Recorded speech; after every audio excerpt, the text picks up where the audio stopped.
Всем привет, друзья! Сегодня я покажу вам самый простой проводник. Это не затягивающаяся петля на конце веревки. Это дубовый узел.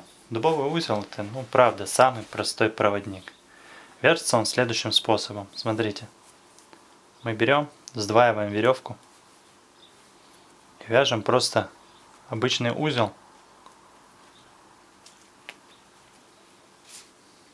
Обычный узел.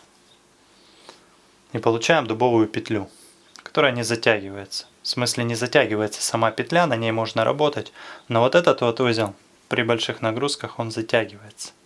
Ну что тяжело его развязать. Его еще называют простой проводник, эту петлю.